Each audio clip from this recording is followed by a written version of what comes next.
প্রিয় খামারি ভাইরা, আসসালামু আলাইকুম রহমতুল্লাহ। বেশ কিছুদিন পরে আমি আবার আপনাদের সামনে ইউটিউবে কিছু বক্তব্য উপস্থাপন করছি। খামার ব্যবস্থাপনায় কতগুলো গুরুত্বপূর্ণ দিক ইতিপূর্বে আমি আপনাদের সামনে তুলে ধরেছি। তার মধ্যে একটি হলো বাছুরকে খাঁচায় আবদ্ধ করে পালন এবং তার সামনে পর্যাপ্ত পরিমাণ নিরাপদ খাবার পানি এবং তৃতীয় দিনের বয়স থেকে তার সামনে ভুট্টার দানা রেখে দেওয়া সংক্রান্ত বিষয় এবং আবদ্ধ খাঁচায় বাছুরের যে পাটাতন থাকবে খাঁচার পায়ের নিচেই, এই যে একটি কোম্পানির বিশেষভাবে তৈরি করা ছিদ্রযুক্ত এই যে পাটাতনগুলি দেওয়া আছে, ওর উপরে খড় বিছিয়ে দেওয়া এবং বাছুরের যেহেতু প্রচুর পরিমাণ মিনারেলের ঘাটতি হয়, সেই ঘাটতি পূরণ করার জন্য তার খাঁচার একপাশে মিনারেল ব্লক ঝুলিয়ে দেওয়া। এই হলো মোটামুটি বাছুরের ব্যবস্থাপনার একটা গুরুত্বপূর্ণ দিক। এখানে দেখেন দুইটা বাছুর আছে। তো এই বিষয়গুলো তুলে ধরার আগে আমি আপনাদের সামনে এই খামারের একটি পরিস্থিতি তুলে ধরতে চাই। আমি অবস্থান করছি এই মুহূর্তে চাঁদপুর জেলার সদর উপজেলার অন্তর্গত প্রখ্যাত বুজুর্গান শাহ মাহমুদ সাহেবের নামে যে ইউনিয়নটির নাম, সেই শাহ মাহমুদপুর ইউনিয়নের আলুমুড়া গ্রামে অবস্থিত সিল্কওয়েজ অ্যাগ্রো লিমিটেডে আমি অবস্থান করছি। এই খামারটিতে আমি প্রায় 1.5 বছর মতো হলো এখানে আমি কিছু পরামর্শ সেবা দিয়ে থাকি, মাঝে মাঝে আমি এখানে আসি। আমি যখন এই খামারটি আসি তখন এই খামারের কোনো গরু এভাবে ছেড়ে পালন করা হতো না। আপনারা দেখছেন এখানে যে গরুগুলো শুয়ে আছে, এখানে 36টা গাভী মাঠের মধ্যে শোয়া আছে। দূরে এই খামারের খামারের যে ঘর সেটা আছে, ওই ঘরের ভিতরে একটি গাভীও নাই। এখন বাজে 11টা, প্রায় 25 মিনিটের কাছাকাছি বেলা। মার্চ মাস, আজকে 23 তারিখ। যথেষ্ট গরম পড়ছে গতকাল থেকে এবং সূর্যের তাপেও কিছুটা প্রখরতা এসছে। এত কিছুর মধ্যেও আপনারা দেখেন যে এই গাভীগুলি এখানে যে শুয়ে আছে, এদের ভিতরে ন্যূনতম কোনো উদ্বিগ্নতা আছে বা তারা এখানে কোনো ডিসকমফোর্ট বা তাদের কোনো কষ্ট হচ্ছে কিনা। এখানে যে গাভীগুলি শুয়ে আছে তার মধ্যে একটি গাভী, ওই যে দূরে লাল গাভীটা শুয়ে আছে, দেখেন ওখানে কিছুটা ভিজা এবং কাদা, বালির কাদা, সেখানে দিব্যি শুয়ে আছে। বাকিগুলো এখানে শুয়ে আছে এই যে গোয়ালঘরের পাশে। আমি যদিও নেটের এক পাশ থেকে ছবিগুলো দেখাচ্ছি। তার মানে আমরা এখানে যে গরুগুলো শুয়ে থাকতে দেখছি, এগুলো হেভি গরু। কোনোটারই ওজন 400 কেজি, 450 কেজির নিচেই তো নয়, 600 কেজি, 650 কেজি পর্যন্ত ওজন আছে। অধিকাংশই ফ্রিজিয়ান, শাহিওয়ালের সঙ্গে কিছু সংকরায়ন আছে, তবে ফ্রিজিয়ান জাতের গাভীর সংখ্যাই খুব বেশি, ক্রস ফ্রিজিয়ান। এর মধ্যে একটা গরু ওই যে দূরে শুয়ে আছে, তার মুখ দিয়ে কিছুটা সেলেসার মতো বা লালা পড়ছে। এটা এই গরমে তারা কিছু তাপ পাচ্ছে। গত বছর আমি এই খামারির একটু ভিডিও দেখিয়েছিলাম যেখানে একটি গরু কী পরিমাণ তাপে কষ্ট পাচ্ছে সেই শেডের মধ্যে এবং তার প্রচুর পরিমাণ লালা ঝরছে, তার একটা ভিডিও আমি আপলোড দিয়েছিলাম। এই একই খামারে দাঁড়িয়ে আজকে আমি আপনাদের দেখাচ্ছি শতভাগ গরু এই দুপুরবেলা সব মাঠের মধ্যেই এই বালির মরুভূমির মধ্যে শুয়ে আছে। তার মানে গাভীগুলো কোথায় থাকতে পছন্দ করছে? তাহলে মাটিতে, কোথায়? বালিতে। এবং সেখানে রোদ পড়লেও তারা কোনো কষ্ট বোধ করছে না। যদি কষ্ট তাদের লাগতো, গরু হলেও আমাদের বুঝবার কোনো কারণ নাই বা ধারণা করার কোনো কারণ নাই যে গরু বোকা। গরু কিন্তু অন্যের ঘরে ঢোকে না, বরং মানুষ ঘর পরিবর্তন করে কোথায় ঢুকে যায় খুঁজে পাওয়া যায় না। এখানে গরুগুলি কিন্তু স্বেচ্ছায় শুয়ে আছে, তাদেরকে বাধ্য করা হয়নি। আরেকটা বিষয় হলো তাদের কিন্তু দড়ি মুক্ত, যদিও গলায় দড়ি দেখা যাচ্ছে, এটা দুধ দোহানোর জন্য যখন ধরার দরকার হয় তারা এগুলো ধরে নিয়ে যায়। এখন এই যে দড়িবিহীন গাভীগুলি ছেড়ে দেওয়া আছে, তারা স্বাধীনভাবে এসে এই যে বালির মাঠের মধ্যে শুয়ে আছে, এর থেকে কি আমাদের খামারি ভাইদের কোনো কিছু গ্রহণ করার মতো কোনো উপাদান আছে বলে কি খামারি ভাইরা মনে করেন? আমি এই খামারের সঙ্গে বা খামারের মালিকের সাথে যিনি ওতপ্রোতভাবে জড়িত, আমি ওনার একটি বক্তব্য নিব আগে, তারপরে আমি আরও কিছু কথা আপনাদের সামনে তুলে ধরব। এখানে আমাদের কাছে দাঁড়িয়ে আছে আমাদের এই খামারের যিনি মালিক, ওনার সঙ্গেই উনি সার্বক্ষণিক থাকেন।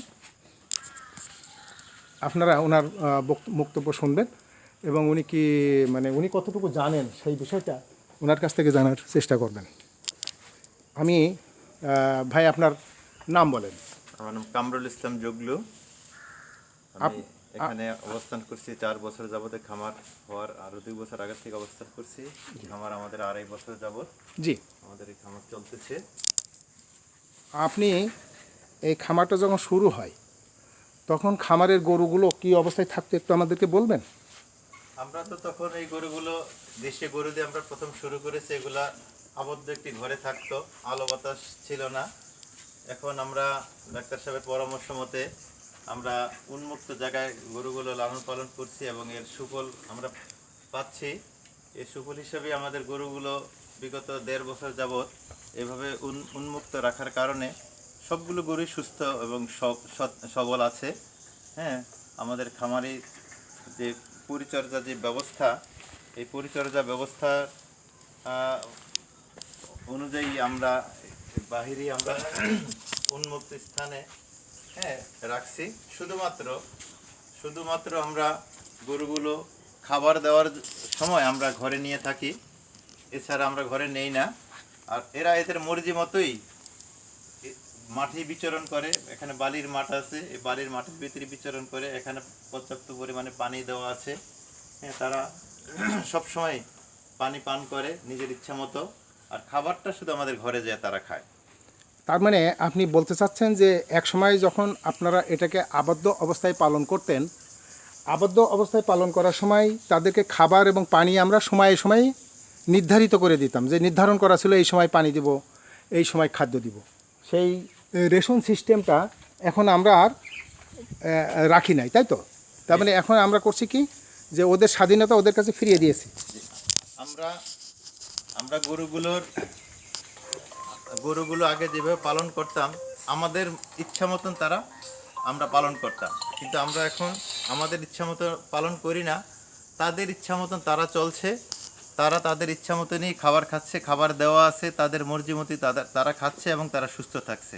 আমরা তো একটা বাইন্ডিংসের ভিতরে আগে খাওয়াতাম, সেই বাইন্ডিংসটা আমরা এখন তুলে দিয়েছি। আমরা দিনের দুইটার সময় পানি দিতাম, কিন্তু এখন পানি পর্যাপ্ত পরিমাণে দেওয়া আছে। হ্যাঁ, তারা যখন তাদের মন চায় তখনই তারা পানি পান করে। হ্যাঁ, এখন তারা এই পদ্ধতিতে তারা অন্যান্য খামার চেয়ে আমাদের এই খামারের গরুগুলো ভালো আছে। হ্যাঁ, আমি আশা করব এইভাবে গরু পালন করলে যে কোনো খামারেই লাভবান হবে বলে আমি বিশ্বাস রাখি। একটা কথা প্রায় আমাদের খামারিরা যখন আমরা পরামর্শ দিয়ে থাকি কয়েকটি বিষয়ে, যেমন আমরা বলে থাকি যে আপনার প্রথম শর্ত হলো আপনি গাভীর গলার দড়ি মুক্ত করে দেন। এবং আপনাদের এখানেও যখন আমরা প্রথমে এই পরামর্শটা দিয়েছিলাম তখন আপনাদের প্রথম অনুভূতিটা কী ছিল, যে গরু গলার দড়ি ছেড়ে দিলে পরে কি সমস্যা হবে? আমরা গরু তখন ভাবছিলাম যে গরু ছেড়ে দিলে হয়তো বা গরু তার নিয়মে, তারা যেভাবে আমরা গ্রামে গঞ্জে দেখছি বাড়িতে বাড়িতে গরু পালে, ওই পদ্ধতির বাইরে এইভাবে যে গরু পালা যায় ছেড়ে দিয়ে, দড়ি ছেড়ে দিয়ে, এটা আমাদের জানা ছিল। কিন্তু গরু ছেড়ে দেওয়ার পরে দেখলাম যে সে সম্পূর্ণ স্বাধীনতা ভোগ করছে। এই স্বাধীনতা ভোগ করার কারণেই সে আলো বাতাস পরিবেশের সাথে সে ক্রমান্বয়ে সে নিজেকে ফিট করে নিয়েছে, যার কারণে সে সুস্থ আছে, ভালো আছে। তা আমিও আশা করব সবাই এভাবেই উন্মুক্ত জায়গায় গরু পালবেন এবং এর সুফল ভোগ করবে। আমরা প্রায় বলে থাকে মানুষ যে গরু ছেড়ে দিলে পরে মারামারি করবে। মারামারি কিন্তু এখানেও করেছিল। সেটা কয়দিন? 2 দিন, 3 দিন, 5 দিন? যে কোনো মানুষও আপনি দেখবেন যে নতুন একটি জায়গায় গেলে সে একটু ছটফট বেশি করে। তো গরুটাও প্রথমে ছাড়ার পরে 3-4 দিন একটু অস্থির ছিল যে আমরা একটা নতুন পরিবেশে যাওয়ার পরে সে খাপ খাওয়াই নিতে একটু সময় লাগছে। তারপরে তো এক গরু আরেক গরুকে সবসময়, গরুর কাজে শিং যেহেতু আছে, শিংওয়ালা প্রাণীরা গুঁতো দিবেই, এটাই নিয়ম। তো এই ধরনের গুঁতোগুতি করার যে গরু আছে এগুলো ডাক্তার সাহেবের পরামর্শ মতে যেগুলো বেশি গুঁতোগুতি করে তার শিং কেটে দিয়ে হ্যাঁ, তাদেরকেও এই সমস্ত ওই গুতগুতির থেকে বিরত রাখা হয়েছে। তার মানে আমরা গরুগুলো যখন ছাড়লাম পর্যায়ক্রমে ধীরে ধীরে ছেড়েছি, এবং আমরা যে পরামর্শটা দিয়েছিলাম সেটা হলো গরুগুলোকে একবারে সবগুলোকে ছাড়া যাবে না, দুইটা দুইটা করে ছাড়তে হবে এবং রাত্রেবেলা ছাড়তে হবে। রাত্রেবেলা সন্ধ্যার পরে যদি ছেড়ে দেওয়া হয়, সাধারণত যে কোনো প্রাণী রাত্রে একটু শান্ত থাকে এবং অন্ধকার থাকার কারণে তারা পরস্পরকে মারামারির থেকে বরং একে অপরের আপন করে নেওয়ার একটা প্রবৃত্তি তাদের ভিতরে তৈরি হয়। এই ক্ষেত্রেও সেখানে সেটা হয়েছে।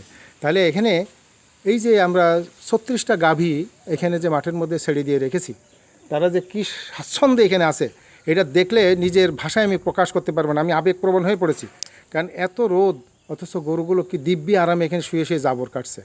আমাদের খামারি ভাইরা হয়তো জানেন না যে একটি গরু প্রতিদিন কত ঘন্টা রেস্ট করা লাগে। আমি এই বিষয়টা আপনাদের কাছে স্পষ্টকরণ করতে চাই। একটি গাভী প্রতিদিন কমপক্ষে তার 14 ঘন্টা বিশ্রামের প্রয়োজন হয়। আর এই 14 ঘন্টা যখন সে বিশ্রাম নেবে, 14 ঘন্টায় বিশ্রামের মধ্যে দিয়ে সে যে খাবার খায় সেই খাবারগুলো সে শুয়ে শুয়ে জাবর কেটে হজম করবে। যখন গাভীর গোয়াল স্যাঁতসেঁতে হয়, ভিজা হয় বা ময়লা আবর্জনাযুক্ত হয়, তখন পশুগুলি সেখানে স্বাচ্ছন্দ্যে শুইতেও পারে না, ঘুমাতেও পারে না। এবং আমাদের যে সমস্ত গাভীগুলি খামারে দড়ি দিয়ে বাঁধা থাকে, এর অধিকাংশ গাভীরই হাঁটুর ভিতরে চামড়া ছুলে যায় এবং ক্ষত তৈরি হয়, অর্থাৎ সোর হয়ে যায়, বেড সোর। এই ভারী ভারী একটি গরু যখন মাটিতে শোয় এবং ওঠে, একটি গাভী প্রতিদিন কমপক্ষে 24 ঘন্টায় 16 থেকে 18 বার শোয় এবং 16 থেকে 18 বার ওঠে।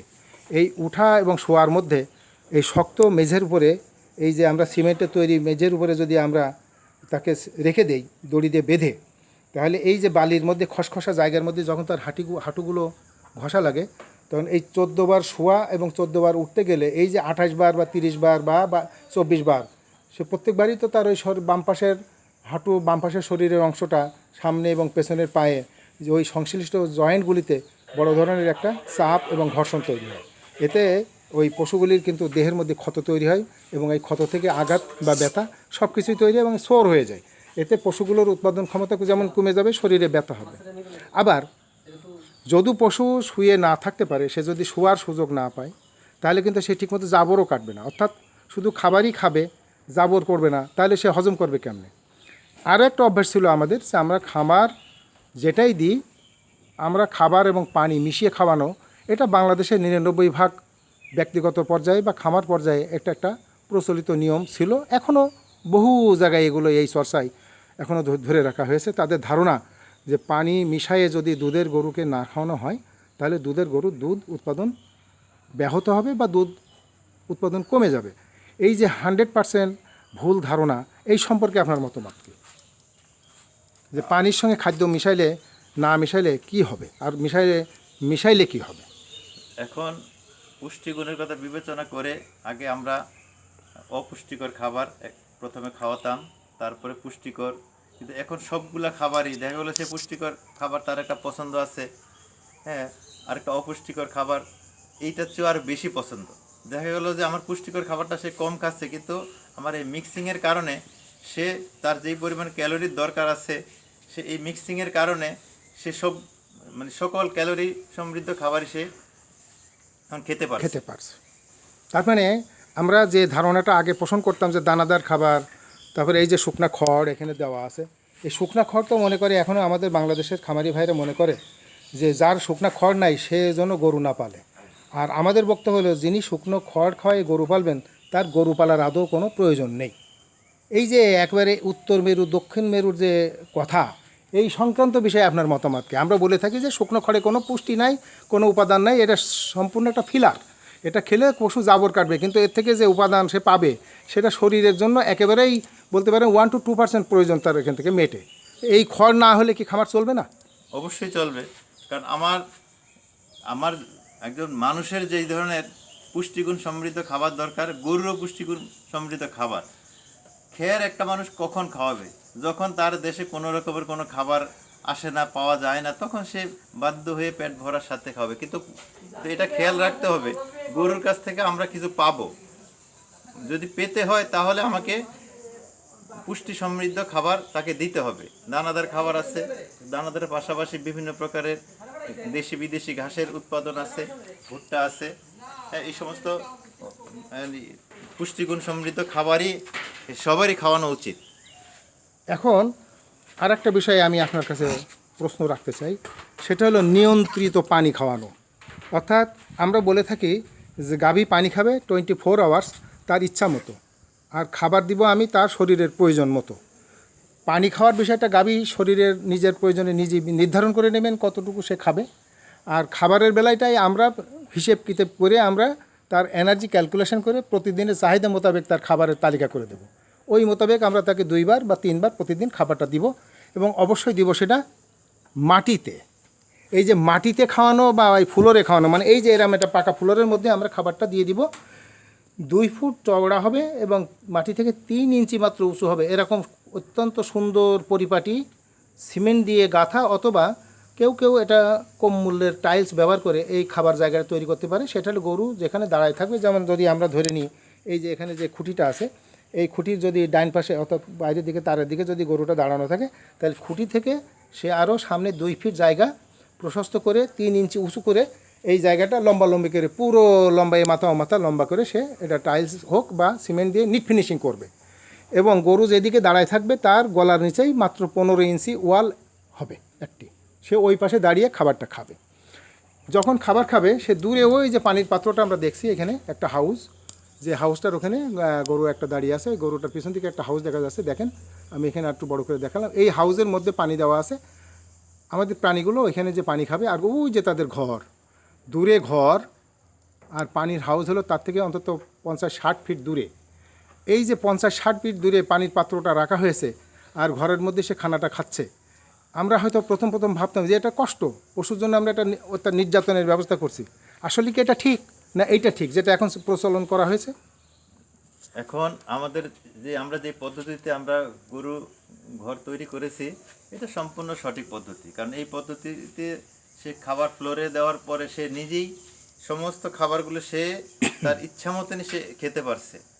আর এই খাবারগুলা সে খেয়ে স্বাচ্ছন্দ্যে তার তার যেই রেস্ট নেওয়ার জন্য যেই পরিমাণ জায়গা আমরা উন্মুক্ত রেখেছি, যদি আমরা একটা বদ্ধ ঘরে রাখতাম, 5টা গরু রাখতাম, 10টা গরু রাখতাম, একটা গরুর গায়ের সাথে আর একটা গরু লাগতো, কিন্তু সে স্বাচ্ছন্দ্য ভরে জাবরও কাটতে পারতো না। গরু যদি অস্বস্তি বোধ করে তাহলে তার কাছ থেকে আমরা যেই জিনিসটি চাই দুগ্ধ, এটা কিন্তু সে স্বাভাবিকভাবে দিবে না। হ্যাঁ, গরুর জন্য আপনার মানুষ যেমন সুস্থ থাকার জন্য সুস্থ পরিবেশ দরকার, গরুরও সুস্থ পরিবেশ আপনাকে দিতে হবে। না দিলে গরুর কাছ থেকে আমরা আমাদের চাহিদা মতো কিছুই পাবো না। আমরা তাহলে একটা বিষয় পরিষ্কার হলাম যে কয়েকটা প্রযুক্তি আমাদের অবশ্যই খামার করলে মেনে চলতে হবে। একটা হলো গরুর গলায় কোনো অবস্থাতেই দড়ি দিয়ে 24 ঘন্টা বেঁধে রাখা যাবে না, 24 ঘন্টায় তাকে উন্মুক্ত রাখতে হবে। তারপরে তার খাবারের জন্য কোনো ডাইনিং টেবিল বা উঁচু স্থান তৈরি করার কোনো প্রয়োজন নেই। এটা 100% একটা ভুল মতবাদ। আমার পশু খাবে হলো মাটির ঠিক 3 ইঞ্চি উপর থেকে, অর্থাৎ ফ্লোর থেকে খাবে। কারণ তারা হলো হরাইজন্টাল, মাটির সমান্তরাল, আর আমরা হলাম মাটির উপরে দণ্ডায়মান, আমরা হলাম ভার্টিক্যাল অ্যানিম্যাল মানুষ। আমরা ডাইনিং টেবিলে খেতে পারি, বসে একটু সামান্য উঁচু জায়গায় খেতে পারি, পশু সেটা পারবে না। পশু তার খুরের বরাবর 3 ইঞ্চি উপর থেকে মাটির উপর থেকে সে খাবে। এইরকম একটা অবস্থায় আমার পশুকে লালন পালন করতে হবে।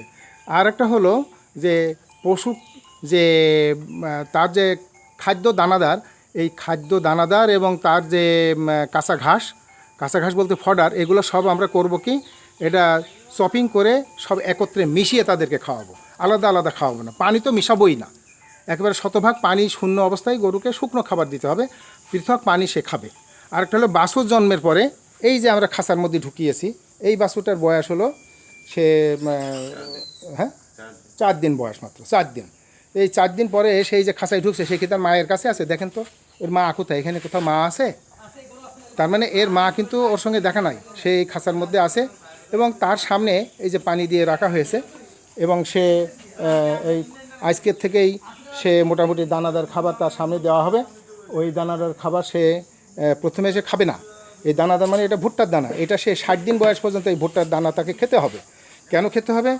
কারণ পশু জাবর কাটা, সে জাবর কাটা তার আমার এই পশু এই জাবর কাটা প্রাণীর জাবর কাটার শরীর তৈরি করতে হলে তাকে অবশ্যই দানাদার খাবার 3 দিন বয়স থেকে অভ্যস্ত করতে হবে। আর পানি 24 আওয়ার্স তার সামনে দেওয়া থাকবে। মায়ের দুধ সে অবশ্যই খাবে, সেটাও খাবে হলো মাত্র 8 সপ্তাহ থেকে 12 সপ্তাহ পর্যন্ত। এরপরে সে 1 ফোঁটা দুধও আর খাবে না। এই অবস্থায় আমার বাছুরকে লালন পালন করতে হবে। মায়ের সাথে তার কোনো দেখা হবে না। বাছুরের জন্য তার হাইজিন অর্থাৎ স্বাস্থ্য পরিষেবা যেটা পরিচ্ছন্নতা, এটা খুবই গুরুত্বপূর্ণ। দেখেন এই জায়গাটায় রাখা হয়েছে, এখানে কোনো দুর্গন্ধ নাই, সেখানে কোনো গোবরও নাই। এই যে তার পায়ের নিচে আমি আপনাদেরকে দেখাচ্ছি। এখানে এখন যেটা বাকি আছে সেটা হলো কিছু খড় কুটা তাকে বিছিয়ে দিতে হবে। এই যে ধানের খড়, এই ধানের খড়টা বিছিয়ে দিলে তার যে ছিদ্র ছিদ্র জায়গাগুলোর মধ্যে পা রাখতে একটু কষ্ট হবে, সেইটা থেকে সে রক্ষা পাবে। তাহলে এই ধরনের খাঁচা আপনার বাছুরের জন্য প্রত্যেক খামারে বাধ্যতামূলক। বাছুরকে যদি আমি হাইজিন করে অর্থাৎ পরিপাটি অবস্থায় রাখতে পারি, তাহলে তার ওই যে নাভি ফোলা এবং জয়েন্ট বা গিরে ফোলা রোগ থেকে সে মুক্তি পাবে। পাশাপাশি সে নিয়ন্ত্রিত মাত্রায় তার চাহিদা মাফিক মায়ের থেকে দুধ দুয়ে নিয়ে এসে অথবা বিকল্প দুধ যেটাই আমি খাওয়াই বোতলে ভরে আমি সেটা খাওয়াতে পারবো তার চাহিদা মাফিক। তাহলে এই যে বাছুরের যে পাতলা পায়খানা, তার যে সর্দি লাগা ঠান্ডা লাগা, এগুলো রোগ থেকে সে বেরিয়ে আসতে পারবে। অতএব এইভাবে উন্নত ব্যবস্থাপনা দিয়ে যদি আমরা গরুগুলোকে পালন করি, তাহলে ইনশাল্লাহ আমরা আশা করি যে বাছুর থেকে আমরা এই ধরনের সুন্দর গরুগুলো একসময় এই ধরনের ভালো গাভী আমরা তৈরি করতে পারবো। আমরা এই দেশের কোনো ফ্যাক্টরিতে গরু কিনতে যাই, গরুর কোনো ফ্যাক্টরি নাই। অতএব আমার খামারই আমার ফ্যাক্টরি।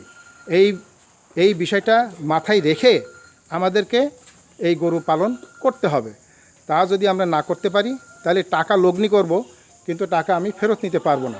অতএব খামার ব্যবস্থাপনার মৌলিক যে বিষয়গুলি সেটা হলো গাভীর গলা দড়িমুক্তকরণ, তাকে প্রচুর পরিমাণ দানাদার খাবার চাহিদা মাফিক সুষম খাদ্য দেওয়া এবং কাঁচা ঘাস পর্যাপ্ত পরিমাণ দেওয়া, তার খাবার ফ্লোর থেকে সে খাবে এবং সে ছাড়া থাকবে, তার চারিপাশে বালির মাঠ থাকবে এবং তার যে শেড নির্মাণ করা হবে সে শেডের মাঝখানের উচ্চতা হতে হবে 18 ফিট আর চারিপাশের উচ্চতা হবে 14 ফিট। এই মাঝখানের 18 ফিটের উপরে মাঝখানে 4 ফিট ফাঁকা জায়গা থাকবে, তার উপরে একটা টুই চাল হতে হবে। যেমন এখানে দেওয়া আছে এক সাবড়া, এখানে কিছু গরম এখন আমরা পাইতেছি, এইভাবে করা যাবে না, দোসালা ঘর করতে হবে। এখানে বাছুরগুলো রাখা হয়েছে, এই বাছুরগুলো দেখেন কি সুন্দর পরিপাটিভাবে এখানে খাঁচার মধ্যে রাখা হয়েছে। অতএব বাছুরের জন্য যে আমরা মিনারেল বার দিয়েছি, এটা বড় গরুর জন্য আমরা নিশ্চিত করতে হবে। তাহলে ইনশাআল্লাহ আশা করা যায় আমরা আমাদের খামার থেকে আমরা কাঙ্ক্ষিত ফলাফল লাভ করতে পারবো। এই যে এখানে আমরা দেখেন এই যে গাভীটা আমাদের সামনে এসছে, এদের ভিতরে কি দেখা যায় কোনো উদ্বিগ্নতা বা শারীরিক কোনো কষ্ট আছে? তারা কত এখানে রোদের মধ্যে তারা দাঁড়িয়ে আছে, তারা ঝুঁকতেছে, কিন্তু পায়ের খুর নষ্ট হবে না, গাভীর হাঁটুতে কোনো ব্যথা নাই, ছোলা নাই, কোনো ক্ষতও নাই, পায়ে ব্যথা হবে না। অথচ পাকা ফ্লোরে আমরা রাখার জন্য লাখ লাখ টাকা খরচ করে গাভী পালন করার জন্য আমরা উদ্বিগ্ন হয়ে পড়ি, ব্যস্ত হয়ে পড়ি। অতএব খামারি ভাইরা, আপনারা প্রযুক্তিকে অনুসরণ করলে 16 আনা প্রযুক্তি অনুসরণ করবেন, আর যদি না করতে চান সেটা আপনার নিজস্ব ব্যাপার। ধন্যবাদ। ডাক্তার মোহাম্মদুল আমিন, অবসরপ্রাপ্ত বিভাগীয় উপপরিচালক প্রাণী সম্পদ অধিদপ্তর, বর্তমানে national consultant, ACI animal health diagnostic lab, pet clinic ও হসপিটাল, গুলশান 1, রোড নম্বর 126, বাড়ি 18B, ঢাকা। আমাদের এই এসিআই কর্তৃক নির্মিত ডায়াগনস্টিক ল্যাবরেটরি সবার জন্য উন্মুক্ত। বাংলাদেশের যে কোনো জায়গা থেকে ওখানে হাঁস, মুরগি, গরু, ছাগল রোগ বিষয়ক যে কোনো ধরনের রক্ত, মল বা দুধ পরীক্ষা করা, সেগুলো কালচার করার ব্যবস্থা আছে। আপনারা যে কোনো সময় ছুটির দিন ব্যতীত আমাদের সেবা গ্রহণ করতে পারেন, প্রতিদিন সকাল 9টা থেকে বিকাল 5টা পর্যন্ত। ধন্যবাদ। আসসালামু আলাইকুম রহমতুল্লাহ।